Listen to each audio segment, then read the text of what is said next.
From crease to crease and corner to corner, Bettor Hockey Now is NHL fantasy and betting done better.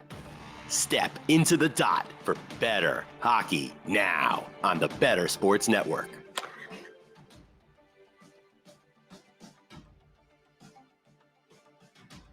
Welcome into another edition of Bettor Hockey Now. I get my shows mixed up here on the Bettor Sports Network and Fantasy Alarm. I'm Adam Bernard at Pucking Thoughts. To my right, if you're looking at the screen, is Mr. Christopher Morais at Fuzzy Chris 91, and below me is Mr. Anthony Rivera at Ant Rivera 86. No, folks, not wearing a Ranger jersey like both Chris and I thought is actually a Mets jersey. So we did not have him. It's not like, oh, Jack Hughes is out for 2 weeks. Gotta jump ship. No. It's just the colors were a little off, but we got it.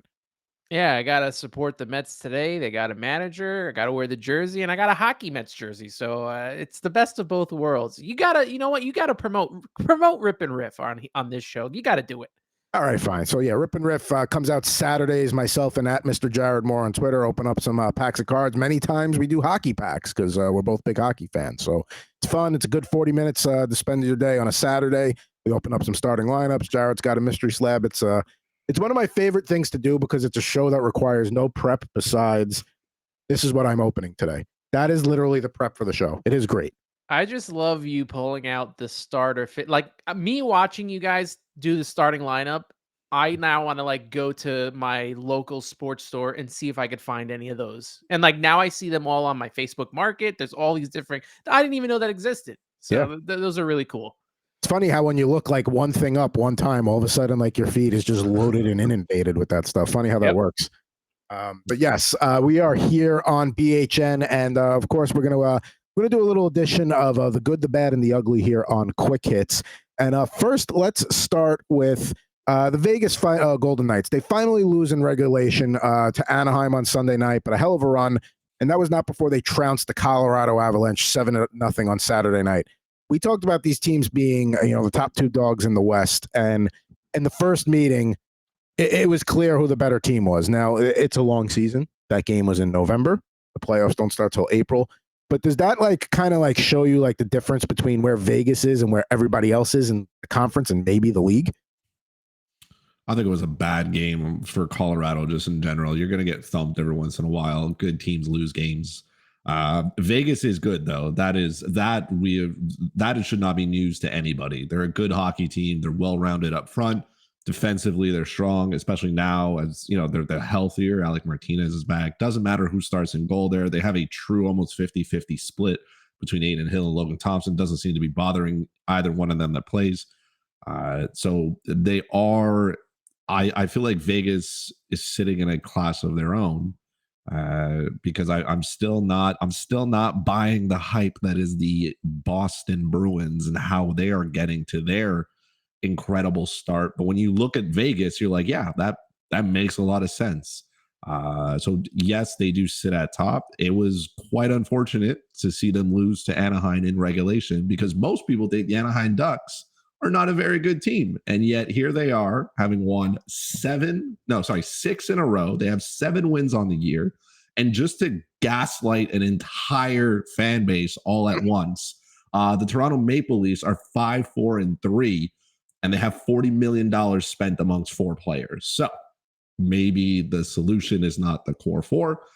Maybe the Anaheim Ducks are, as of today, a better hockey team than the Toronto Maple Leafs. If there was a spot to probably pick an upset last night, was it for the Ducks Golden Night or Sunday night, I should say, because they were coming off the back-to-back. They had a big game against Colorado. You knew they were going to be a little bit more physically beat up. It's a division rival. Anaheim's at home. They're catching them on a back-to-back. So that was a prime spot to get them. And if you made that bet, good for you. But yeah, the jury's still out on Anaheim for me.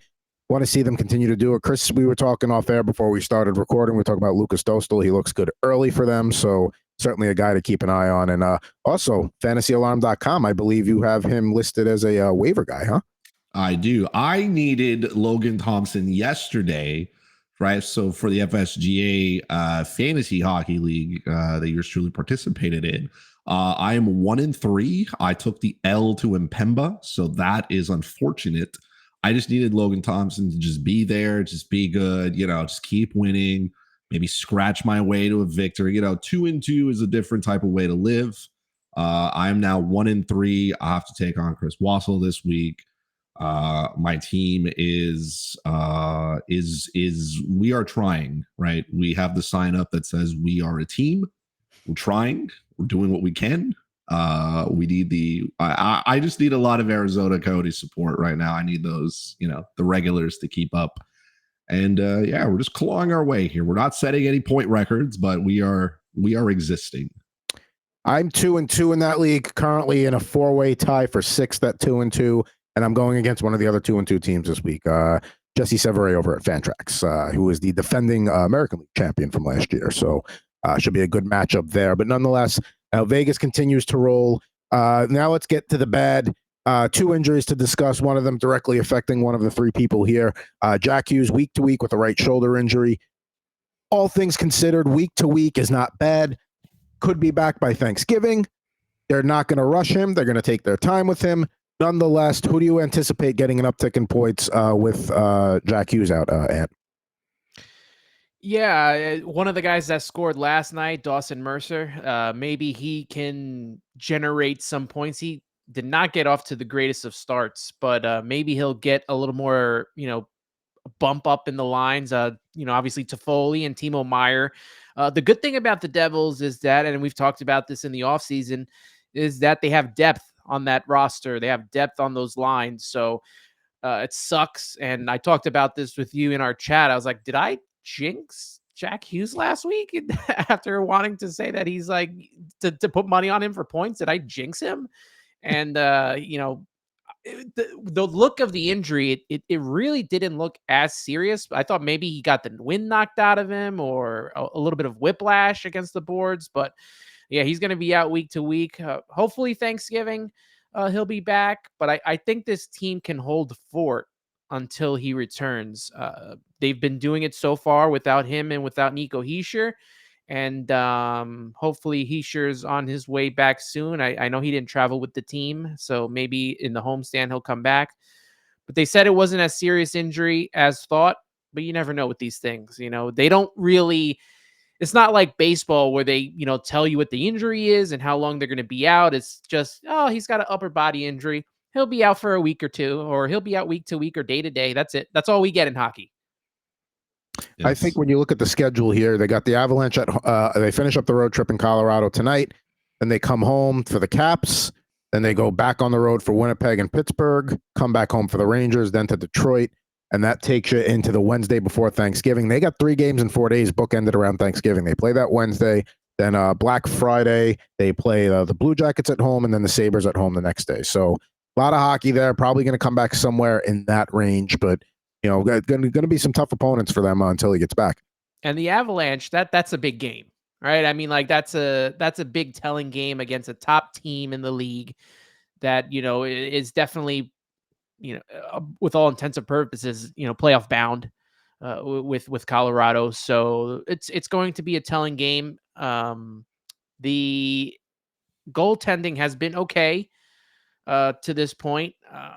Vanacek had a really good game yesterday in their victory. So, but it was Chicago. So, I mean, what, I don't know how much to take away from it, but you just want to keep piling up wins like we talked about in the past. You got to beat the bad teams, and you should be beating those teams. And now it's a true test against the Colorado Avalanche.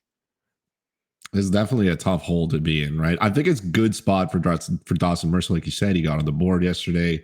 Nobody wants to go this many games into the year, not even registering a point. So he's getting the opportunity to play some talented players. It's like, even if the Devils slip a little bit, as they should, right? When you lose Hughes and you don't have Hischier, you expect your team to struggle maybe a little bit to generate some type of offense. It would be really nice if Timo Meier decided to check into this season. That'd be kind of fun. My fantasy team would also enjoy that.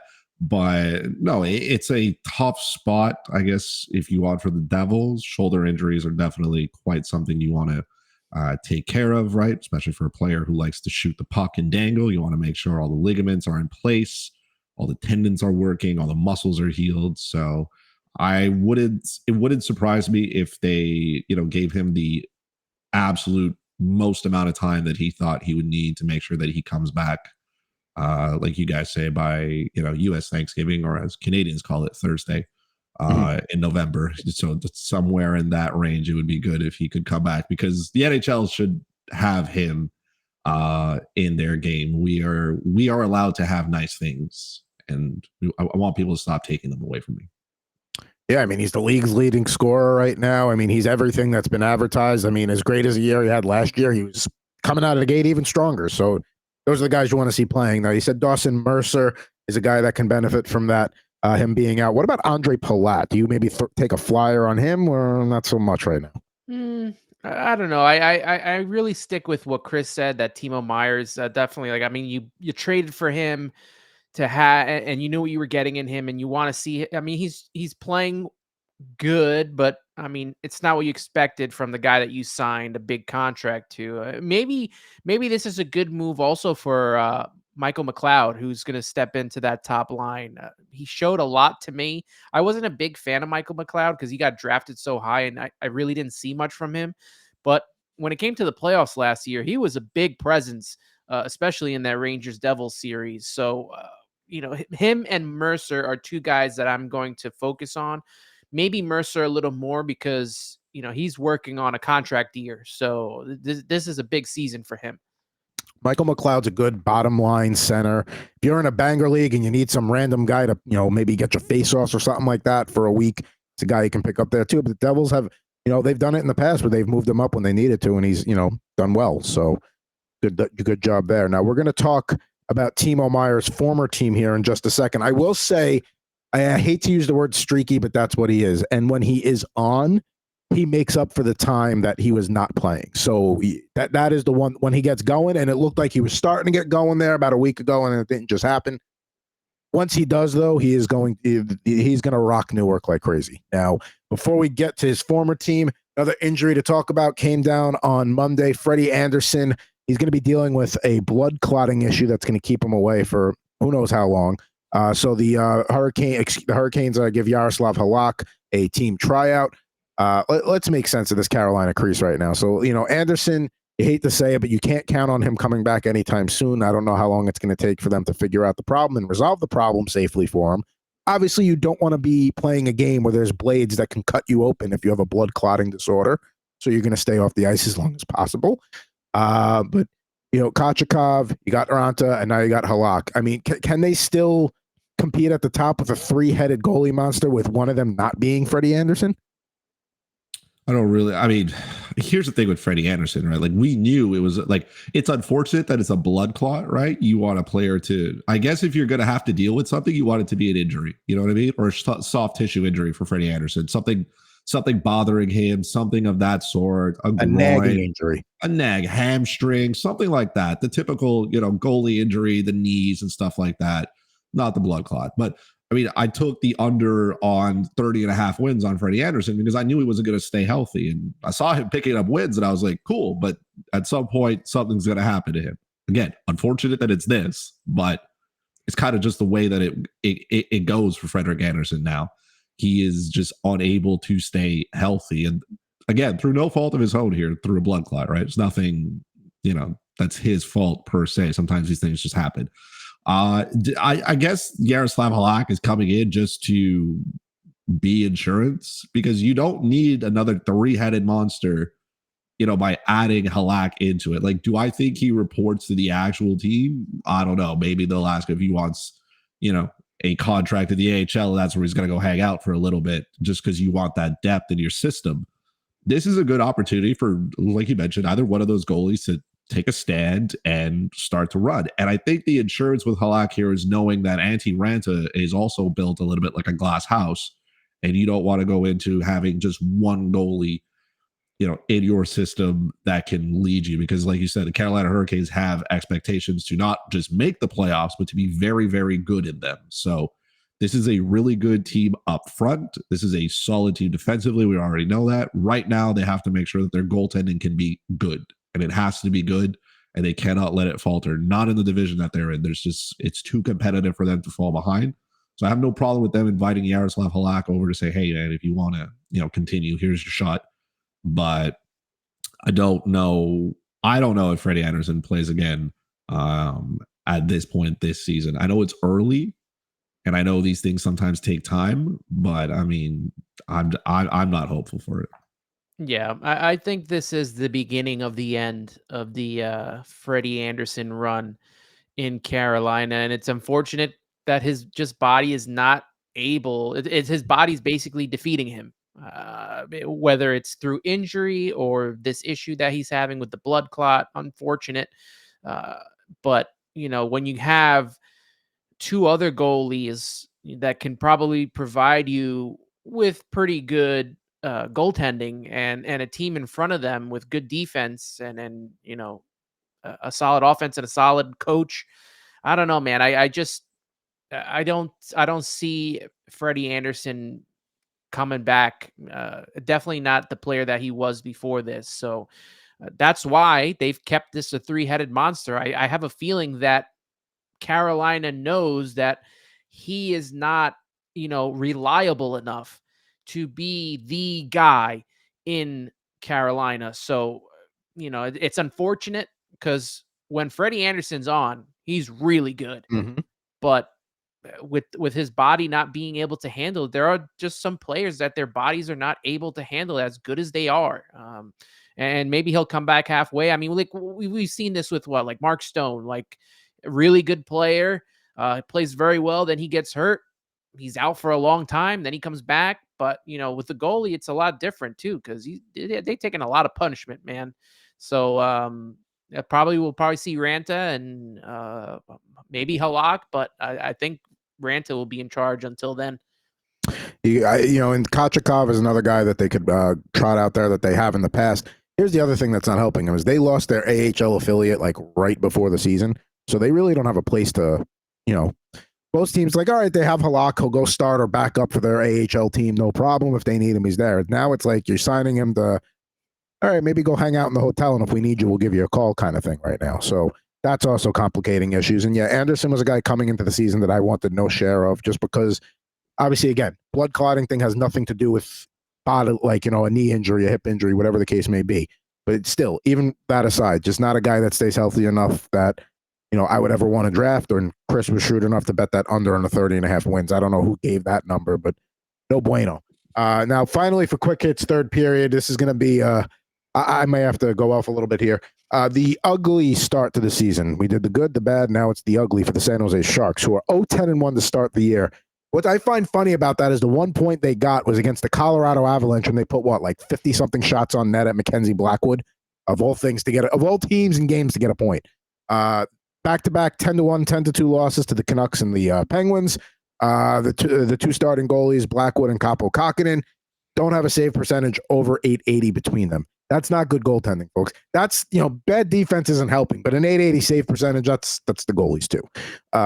They currently have a 0% chance of making the playoffs, along with Columbus and Chicago, according to The Athletic. Make-miss playoffs aren't even on the board for them right now. And if you're wondering, in their inaugural season, they went 17-58-5. Those were ties back then, not overtime losses. 39 points. They're on pace for 8 points this year, by the way.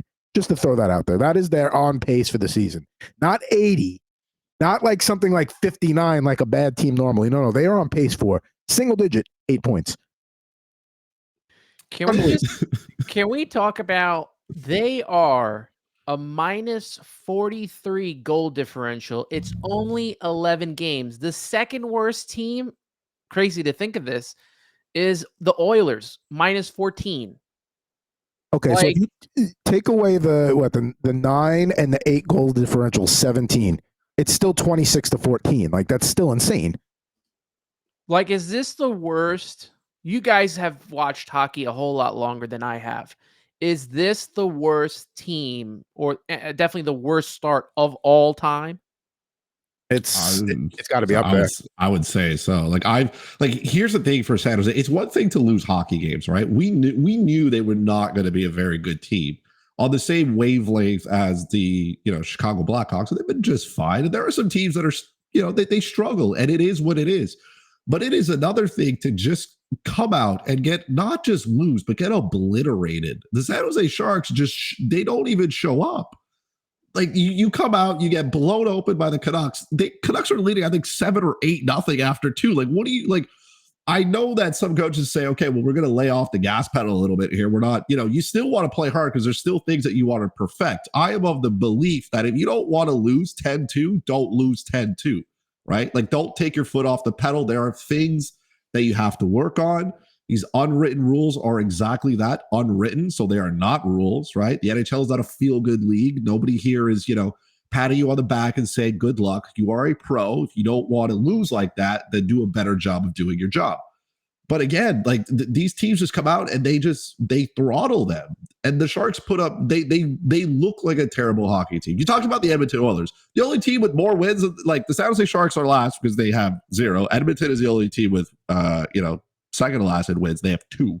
Not that this is about the Oilers, because that's a whole other gaslight, fan base that we can take on. But we knew the Sharks would be bad, and then there's this. There's no compete there. Like, what do you do as a coach when you show up to practice the next morning? Do what? Okay, let's lose 7-0. Like, that's not a bar. This is a professional hockey team that is putting in below the bare minimum. I'm convinced they would lose to the top team in the AHL. Convinced, and it wouldn't be as close as some people would think it is. This is a terrible hockey team. My condolences to all 7 San Jose Shark fans, including yourself, Adam, who are here. Well, I mean, they're my moonlighting team. I am definitely a Ranger fan first and foremost. I'll say this though. I mean, you're right. It's one thing to go out and lose 5-2 one night, 4-1 the next night because the team got an empty net goal, but you were really pushing late. It's another. Listen, when a team is going to be as bad as San Jose, you're going to lose. You're going to have a couple of times in the season where you're going to get trounced 9-2, 10-1. But you can't have it happen on back-to-back games. Show some pride. Come on, man. Like, how does that happen? How does that happen? If I listen, one of the narratives I like to do if I'm betting on hockey is if the team gets absolutely embarrassed, I look at who they're playing the next game, and then I will almost always bet them because teams like if they got de-pantsed in front of a crowd, they want to come out with some fire the next time. And I thought, you know what? Carlson's return, maybe that'll get them going a little bit. No, they just it's and there's two sides to the fan base here. Like, again, you know it's going to be a losing season. Obviously you want to lose as much as possible. Get those odds up to get the top draft lottery ball, all that stuff. But you also don't want to be putting out 10-1, 10-2 efforts. Now, I will say, from the Rangers come to town on January 17th. I got to look up ticket prices, but I am going to take advantage of these. I'm going to get front row seat glass for like $30. Front row seats. Adam, what is like the vibe? Obviously, it's not good, but like around the organizations, like, is this a organization that's going to be able to sustain this for the next 5-6 years, or are we going to get into like Coyote territory with this? No, I think listen, Mike Greer just came on board and he had no experience as a GM. So clearly you have no expectations of the team for the next few years. If you're hiring a guy that has no experience doing it, especially after Doug Wilson, who was their longtime GM, was there for so long. So you're sending a message right there. Okay, we're not trying to be good for a couple of years. This is the year to bottom out. And I'm not saying because of the draft class or something. I mean, you look around the landscape of the league, like every bad team is bad, or there's a reason like for like an Edmonton, we're like, all right, they're bad now, but maybe all they got to do is win a few games 6-2 and they'll be out of it. There's nothing, if you're a Sharks fan, you to turn on the game and watch and say, okay, fine, William Eklund, you want to watch him develop? Great. Give me another reason. There is none. You want to watch Thomas Hertl because this is probably going to be I don't even know if they're going to try and trade him, but I mean, he's their only good player right now. Couture is hurt. A second line of Granlund, Hoffman, and Duclair. Why don't you call that the reject line? Shout out to Mike Hoffman, still committing wage theft on his new employer, cashing in a check with an effort. To me, I think the part that got me the most, two things here. A, bet whatever opposing team minus 2.5 puck line on the alternate. You're guaranteed to get some money there. Every week, you can get yourself a carton of eggs. We know how expensive eggs are. Two, it was, to me, the point was that they had scored 10 goals before, up until that game against including the Canucks. They had scored 10 as a team. The Canucks put up 10 in one night. And that's it's at that point that you start to see the disconnect between how terrible of a team this was. And like you said, there's like, why am I watching the San Jose Sharks? Like, why am I turning on the TV for such? I don't think they'll ever be in the Arizona Coyotes territory, because the state of California is good to hockey, and teams do pretty well. And again, you never hear about the Sharks in any type of financial trouble, so I guess not. And look, you're going to sell it at some point. At some point, this team is going to turn around a little bit, right? Like maybe they'll lose 6-4. It's just there's nothing for them. There's nothing. Every night when I see San Jose is playing, I just stack a whole bunch of players against them, right? Shout out to Quinn Hughes and shout out to Elias Pettersson, JT Miller for just dragging my terrible NHL DFS team that night, just pulling them to the money. And I was like, wow, how lucky am I? I needed like a ton of points, and those three fine gentlemen just dragged my terrible goaltending I had picked that night. But yeah, there's no reason to watch this team or to enjoy them, or it's just like it's miserable. This is what I would use if I want to torture somebody. Like if I want to, if I'm looking for intelligence on another country, I was like, sit here and watch 60 minutes of the San Jose Sharks, and I'm pretty sure I could get some valuable intelligence from somebody after it. Chris, you didn't want to do this, but I'm going to do it. The Sharks, we knew they were going to be bad. We didn't know it was going to be this bad. But the Oilers being second worst with the players that they have on that team, 2-7. Yeah. -14. I just felt like I didn't want to gaslight too many big markets at once. You know what I mean? Like I chose, I chose Toronto. Obviously, that's an easy one. The DMs usually fill up pretty good with those. I've said what I've said about the Sabres. Sorry about the Bruins. I'm pot committed now. So like, yeah, you have to. Like sugar, we're going down swinging no matter what happens. But the Edmonton Oilers just have no excuse. This is now they're just like, I don't know if I'm panicking, hitting the panic button just yet. But when you have McDavid and Draisaitl, who Draisaitl has, what does he have, like 1 goal or something? And McDavid just doesn't look like himself. Maybe the injury has been a problem to him.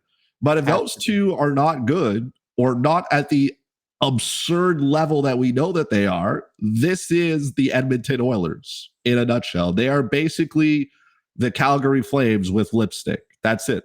They're not very good. Jack Campbell, speaking of players committing wage theft against their employer, there's one of them. Stuart Skinner is Stuart Skinner. It is what it is. And now we see that the Edmonton Oilers have no defense and they get exposed every night. And it is what it is. The only thing that we hold on to is we know that McDavid's the greatest player in the world, and when he decides he's going to do something, like stand aside because he's gonna go right through you. So I still have hope there, but man, it is a bad time to be just a fan of an Alberta team in general.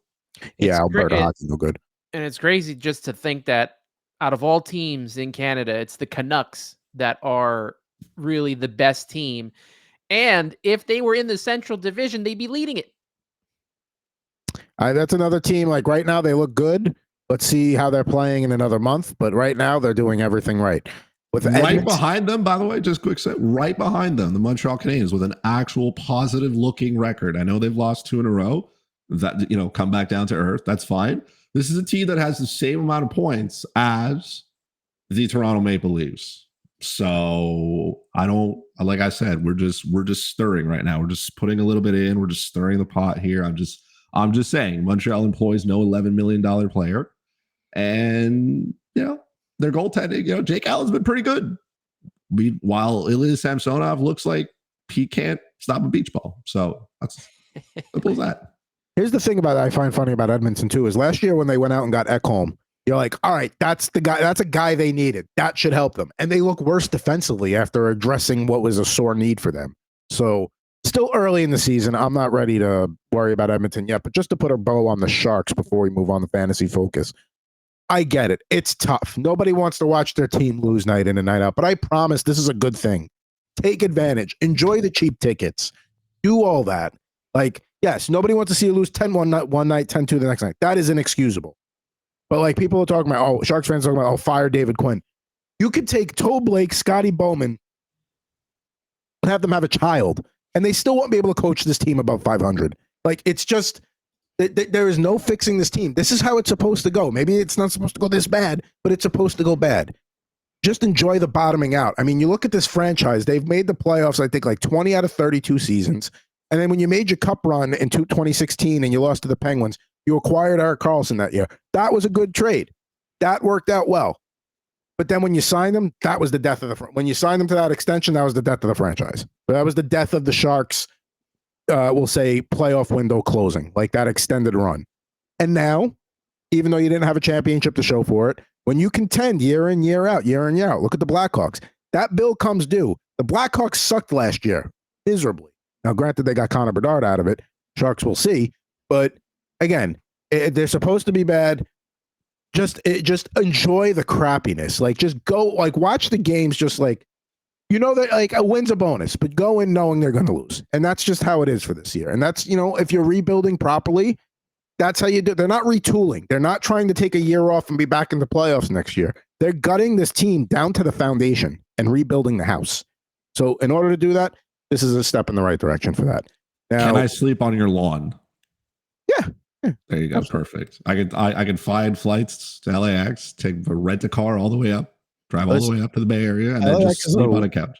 I think Adam's nice enough to give you a spot on the couch. I'm just saying, I know that you guys have this understanding that it is cold in California, but I mean, where I'm on this side of the planet, it's cold.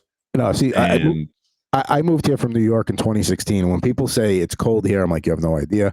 People say it's humid here. You have no idea. Like I will say, well, it does get triple digits heat in here. I'm like, even if it's a little bit of a drier heat, it's still hot. But nonetheless, and also you'd probably want to fly to San Francisco because that'd be a long drive from LA. You'd be looking at about an 8-9 hour drive to me. That's 7. Look, all I need to know is how can I take advantage of these $35 glass tickets? Because $35 here is the parking free at the Bell Center. On an off night when you're watching one of the bronze games, and then it takes you I would say about an hour to get out of there afterwards with the traffic, even though you got the guys with the the orange picks guiding you. So again, $35 tickets anywhere, I'm in, because that's the cost of 2 hot dogs and a popcorn at the concession. I'm about an hour 40 from the SAP Center, and I'll walk. I'll go. I'm definitely going to the Rangers January 17th, and I'll probably go see Connor Bedard when the Blackhawks come to town in March. I don't know how many more times I'm going to be going down there, but I'm sorry. Listen, if it's a random like Saturday night where the wife's not working, I got nothing going on, and I could go down and see a really cheap Sharks game for $30-$40, you bet I'm going. You could probably even get tickets day of for even cheaper. I think I saw somewhere that Barracuda tickets were more expensive day of game, their AHL affiliate, than the Sharks at this point. So it's bad. Listen, it's going to be bad before it gets good. And right now it's bad. That's how it's got to be. Now we're going to go switch over to fantasy focus here. Johnny Gaudreau. He's benched for the bulk of the third period in Saturday's game against the Capitals.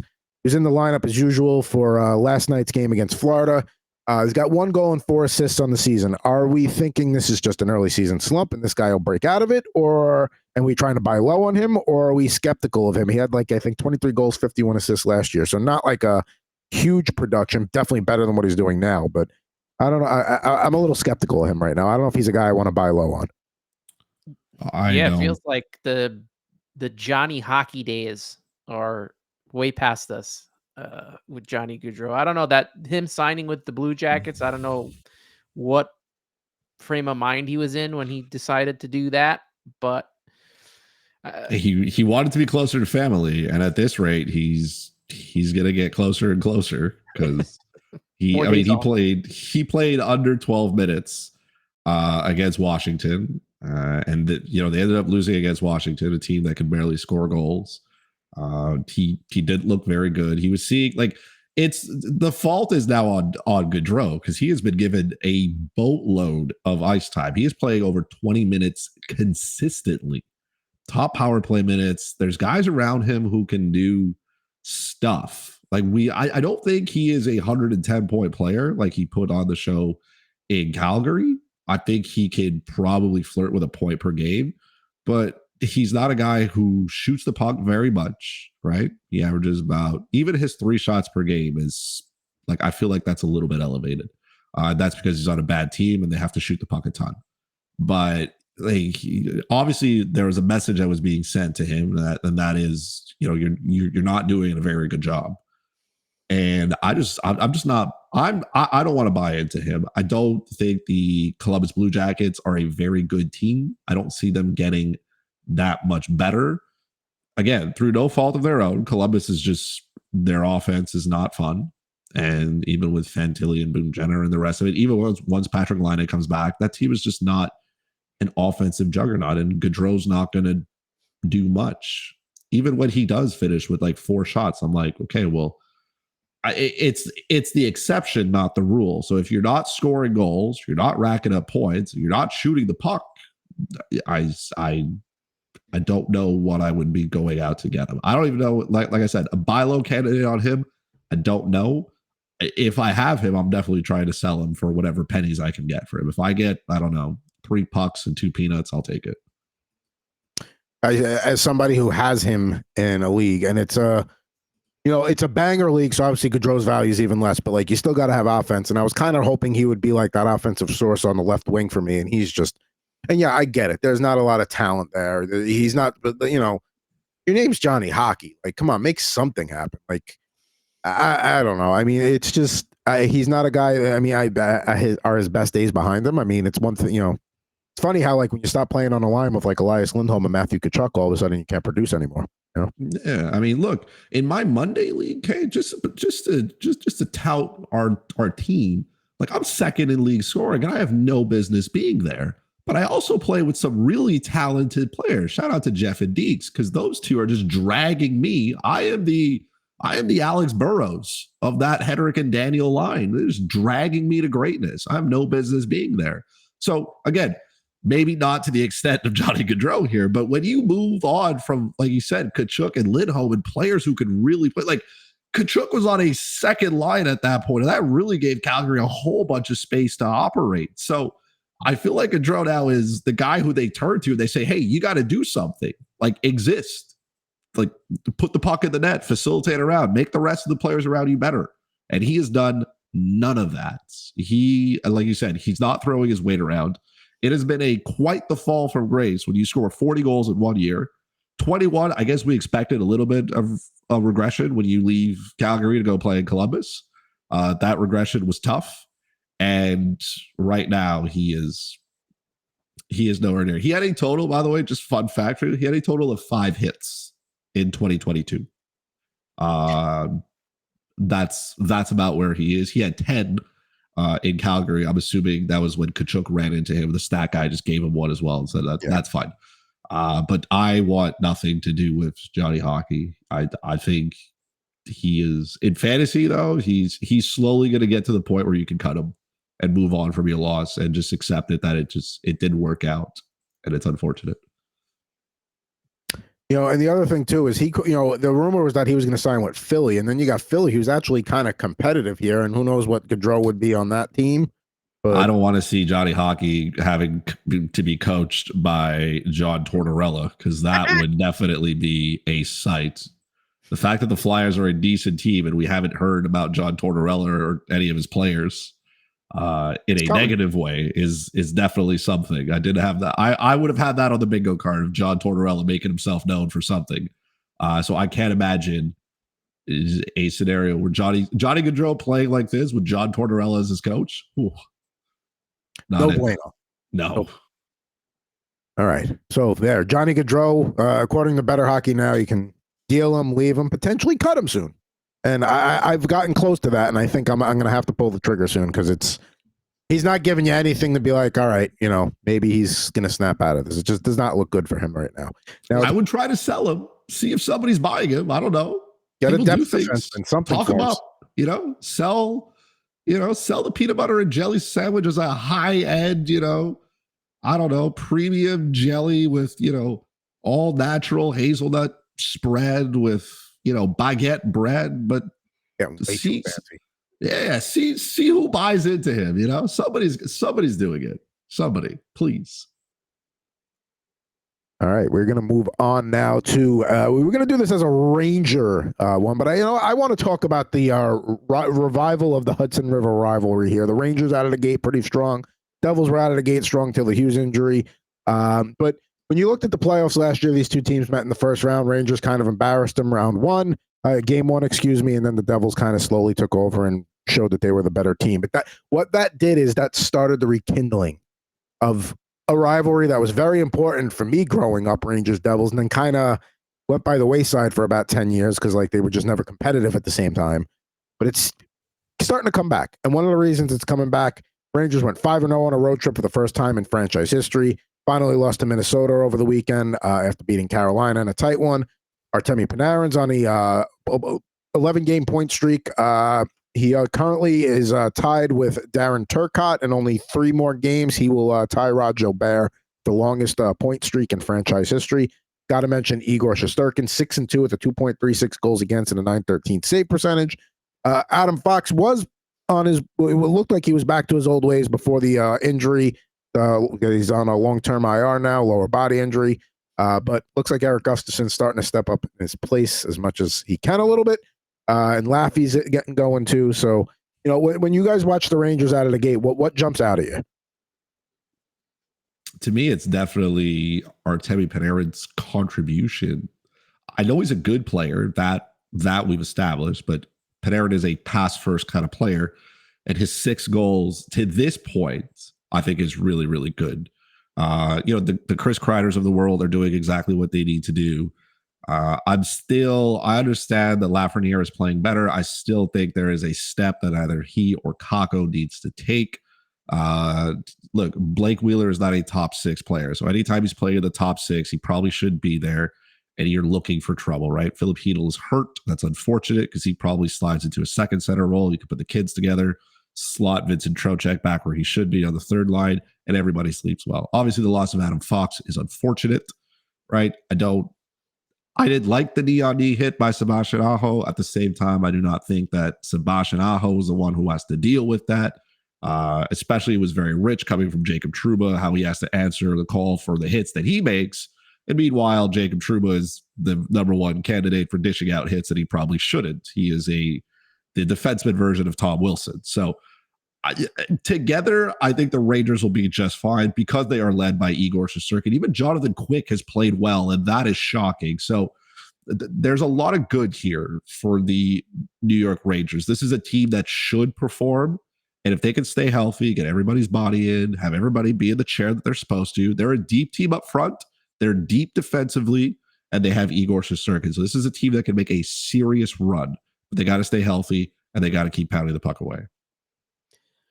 The Rangers have always been a team, at least through me watching them, that they really had the top line goalie at the top and then a really good backup. Whoever they plugged in was always come through for them. And you're seeing that again this season with Shesterkin and Jonathan Quick. I don't even know if Adam thought that was possible with Jonathan Quick, but it's working. It's definitely working. They're using him in the right spots. They're using him sparingly. And, you know, the Rangers do have one of the best goaltending coaches out there in Benoit Allaire. So, again, he's one of these guys where, like, he sees one subtle, tiny thing in a goalie's, like, routine or positioning. He's like, oh, if I just fix that, he'll be fine. Like, he's one of those guys. So he's getting every last drop of Jonathan Quick we can get before he retires. They do take on the Red Wings tonight. That should be a nice game at the Garden. The thing that impressed me is that they kind of got their early season kinks worked out because they beat Buffalo 5-1, which we all know Buffalo was kind of weak out of the gate. Then, you know, they had a couple of games up and down. They barely beat Arizona. They got throttled by Nashville at home. And then all of a sudden, it just seems like it clicked. And that's, to me, that's Peter Laviolette. That's just good coaching there. Because, you know, a lot of times in the beginning of a season with a new coach, we see some speed bumps. We see some, you know, growing pains, learning a new system, blah, blah, blah. The Rangers, that lasted for like 3 games. So, again, it's going to come back down to earth a little bit, but well coached. They've made the adjustments. They, you know, they're playing, you know, they're losing guys and they're still rolling along. We'll see how long that goes. But nonetheless, you know, right now, I think with the way Carolina's goaltending is going, and they're certainly good enough to, you know, play well and win the division, even with the 3-headed monster without Andersen, I still think right now it's Rangers or Devils to lose. I think those are the top 2 teams in this division, and that's the collision course we're heading on. Yeah, and I am, as a Devils fan, I am concerned. I know that the Rangers will probably be out for blood and revenge from last season. If the Devils don't get a goaltender at the trade down. I don't know. I don't know if Vanacek and Schmid are going to go the distance for the entire season for this group. I hope that they do, and I hope they're able to be the tandem that is needed to succeed in the playoffs. But I just don't know. And when you got Shesterkin there in net and a veteran in Quick who's won a couple Stanley Cups, you know, that's a good recipe right there for the Rangers, and they'll be looking to, they'll have that itch to get the Devils back in the playoffs at some point. And you know, Kreider doing his thing. I had no issues with Artemi Panarin during the regular season. I think he's always been a pretty good regular season player. It's the playoffs where he struggles. That's where the problem comes in. And I only know that from hearing the Rangers fans all the time. So yeah, I mean, listen, a guy like Panarin's going to get the top attention of the top pairing defenseman in the playoffs and things of that nature, but great players find a way to get around that.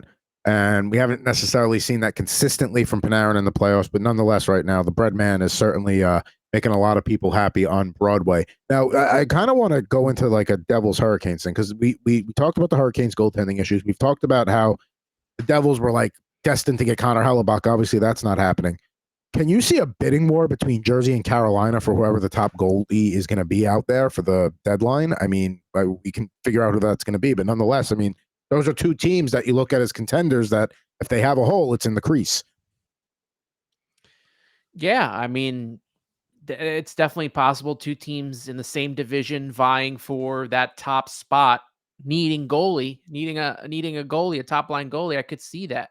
I just don't know who the goalie is at this point. That's what I was going to say. I don't know who. I don't know where you're fighting a top goalie on a bad hockey team that's not named Connor Hellebuck. So everything that you would go get at the deadline would be a complimentary piece. Yeah. And at that point, you know, why are you going out to get it? You know, there's no real need to go out and get that complimentary piece if you're not getting somebody who can legitimately change the outcome of your season if you want like that, right? So yeah. The only name I heard was John Gibson, and that's not even close to Connor Hellebuck. That's the wish.com version of Connor Hellebuck, and it's not very good. It's not Connor Hellebuck. You can make the argument maybe it's a slight upgrade over what the Devils have, but it's not worth whatever the price you're going to pay. It's not enough of an upgrade for you to make that, you know, to invest that kind of trade capital. Now, looking up at who are going to be some goalie unrestricted free agents next year. Marc-Andre Fleury, Ilya Samsonov, Pete Mrazek, Kevin Lankinen, Cam Talbot.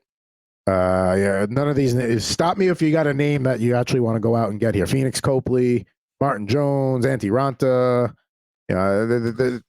There's nobody here to write home about. That's what you want. There's nobody I'm trading any assets for. Not for those guys. They need the Rangers goalie coach since he works magic. That's what these teams need. That would be the ultimate coup if you can, like, you know what, we're going to steal the Rangers goalie coach. You know, I mean, I don't know if you could trade for coach. I mean, you can trade for coaches, but I don't know if you could trade for like staff coaches in season. Somebody will have to get back to us on that. But again, like, it's just, I'm excited for the season to come up because I really, you know, in my life as a Ranger fan, like, yes, I'm supposed to dislike the Islanders, but they've literally never really, other than the regular season games, they've never really had a playoff rivalry. They met in '94 and the Rangers backhanded them on their way to the Cup and swept them 4-0. So yes, I'm supposed to dislike the Islanders, but there's nothing. I haven't had that moment. You know, the Flyers and the Rangers have had their beefs. The Rangers and the Penguins have had them. Rangers Devils is where it's at for me, and I'm very excited for all the times they're going to meet this year, and it's going to be real fun to watch those two and Carolina chase the division because as much as I love Pittsburgh in the offseason, I don't think they're really division contenders right now.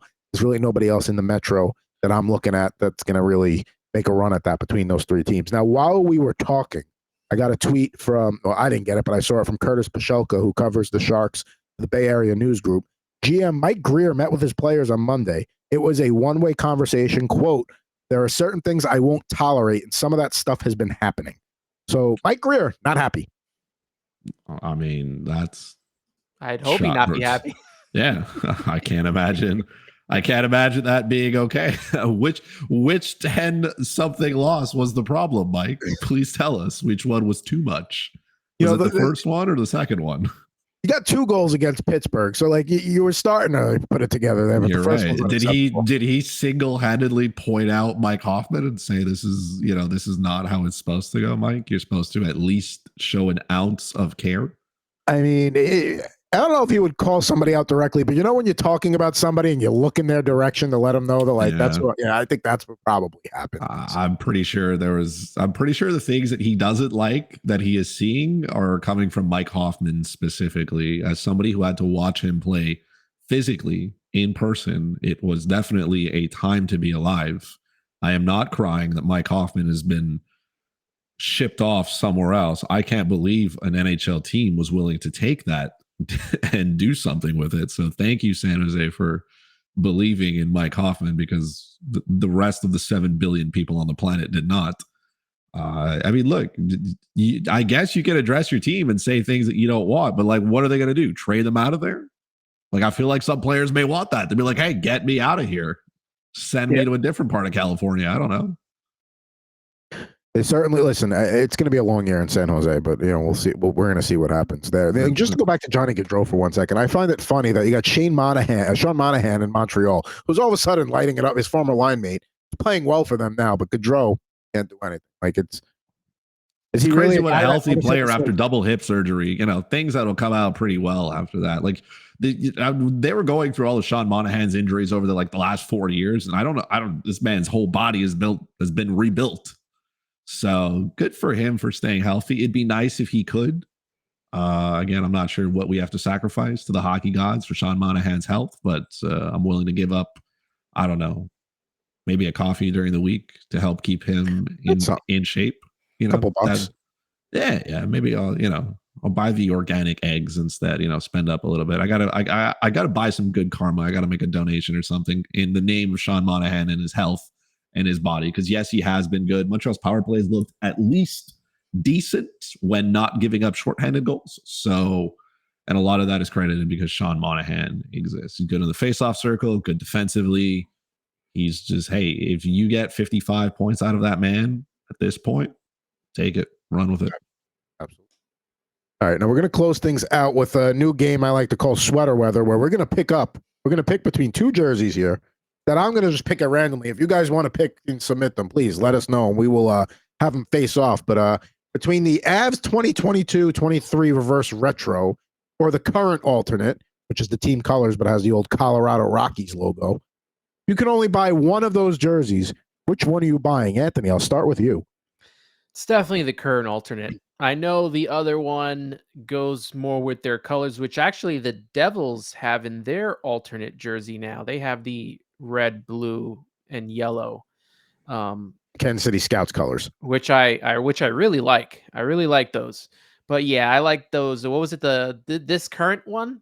You pull that up again? Yeah, absolutely. The current alternate. Current alternate. I like the colors because they're Colorado, but they also have the throwback to the old logo as well. So I would go with the current alternate.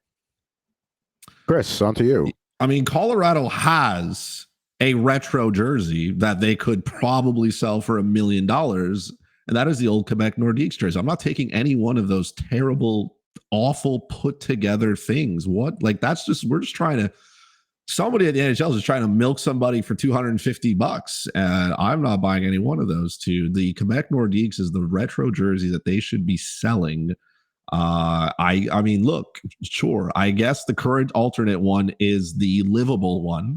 The reverse retro in 2022-2023 is just that is just hideous. But they should be I think the first year they had the reverse retro, which was the Quebec Nordiques one, and that is the one that they should be selling. And the same thing, by the way, for the Minnesota North Stars, right? For the Minnesota Wild, and the same thing for the Carolina Hurricanes and the Hartford Whalers jerseys. There are people who want to buy these. Stop giving us these new intern ideas. I'm assuming they're new interns. They were hired and they got a degree in graphic designing, and they said, hey, put something together that looks old that people want to spend $300 on, because that's, I think, how they got to those two. I mean, Colorado has not been very good with their alternate jerseys. There's not many that I like. They also own one of the worst, which is like the college hockey ones. I hate those, where it just says like the team name that goes across, right? I guess you can get away with it when it says Rangers. You're like, fine. But the one that they have was just like burgundy and it's got Colorado across. And you're just like, you didn't put a single thought into this one, did you? and most of their designs not very good. Look how beautiful. Yep. Look how beautiful though. You guys know how big of a fan I am of the Quebec Nordiques. If that was the option, I would have taken that in a heartbeat. I think they wore those. It was one of the Heritage Classics or the Winter Classic, whichever one it was. They did wear that jersey. I remember. How wonderful that jersey is. Just compared to like the stuff that they give us now, the color pattern is fine. It's livable, but look, it's just great, right? Let's make sure we send that over to Gary directly in his inbox. I'm assuming it's, Gary Bettman at NHL.com, and see if he, will pick it up and figure out how to get a team there. Since he has buried any Nordique talk possible. So I know, just number one Gary Bettman fan here, just supporting his cause or whatever he's trying to do in the league. We don't know Gary Bettman's email, but we do know it's at NHL.com. So try gbettman at NHL.com, gary.bettman at NHL.com. If it doesn't bounce back, I mean, somebody's got to get it, right? So somebody at NHL is going to read it. I guess, it might be a little bit, my apologies if there's another Gary that works at NHL in some way with that email, because it might not say it, right? Like it may say like, Dear Gary, and then the rest of that middle part might not be as fun, but I can't think of a league that does a worse job of marketing itself than the NHL. And just give the people what they want, Gary. Just do it. I would imagine if there was another Gary Bettman, like he would be Gary Bettman 2. Even if he was been with the NHL prior to Gary, even if he's been there longer, he's still got to be number 2, Gary Bettman 2. I bet you Gary Bettman's email is not that, because he probably would have gotten a lot of hate email by now. So maybe he's changed it up. Maybe it's got to be something. Maybe he's got like a nickname when he was a kid, and they're like, you know what? Or what would you like to be called? Like sometimes people are just like, they'll go with something short instead. Yeah, something like that. G-Bets or something at bet99.net, official sponsor of the NHL in some way. So maybe he gets through with that instead. I don't know, but I don't know why Gary in the NHL again. The better Colorado Avalanche jersey is the Quebec Nordiques one. That is the one that everybody agrees with. These two are these are what you're buying for the new fan that's come into your life, that got on the wagon when they went on that cup run. And, they felt basically they fell in love with the Colorado Avalanche because maybe they were old enough to remember when Blink-182 was kind of it. So they were singing along. Yes. And they were singing along with the song. So that's how they got hooked into it. But if you're a true actual Colorado, Avalanche fan, then I can't believe you probably didn't buy one of those willingly. You bought the Nordiques one, the first one, and you were happy with it.